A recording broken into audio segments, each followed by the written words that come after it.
او بل پوښتنه چې سفارتونو د امنیت په باره کې وسوه، الحمدلله په تیر وکال کې له دې یوې پیښې ماسې وه چې د روسیې د سفارت مخ ته پیښه وسوه او موږ سخت پرې خواشیني یو.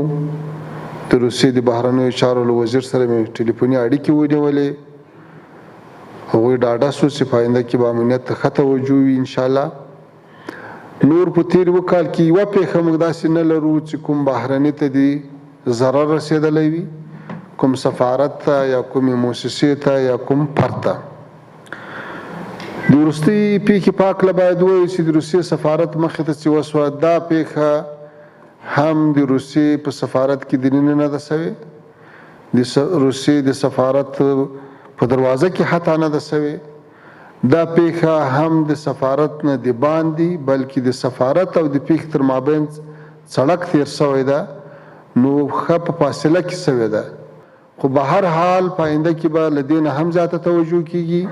د افغانستان امنیتي ارګانونه دې موضوع ته جدي متوجه دي او ټولو سفارتونو ته او د سفارتونو مربوطه هیوادو ته ډاډ ورکوو چې د دوی د سفارتونو او د دوی د ډیپلوماتانو به کلک امنیت نیول کیږي او انشاءالله بیا به داسې پیښې نه تکراریږي.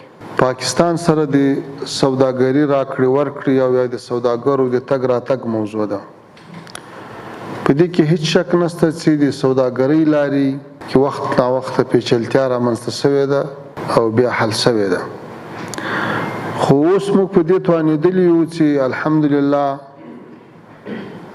له ډېره وخته راهیسې کوم مشکل سره نه یو مخ سوي. د موږ د میوو د سبزیجاتو سیزن وخت را رسېدلی ده. تر اوسه پورې د موږ ټول صادرات په نارمل شکل باندې پاکستان ته روان دي. همدارنګه په دې توانېدلي یو چې د موږ صادرات د پاکستان له لارې هندوستان ته ورسیږي، دا هم په نارمل شکل روان دي.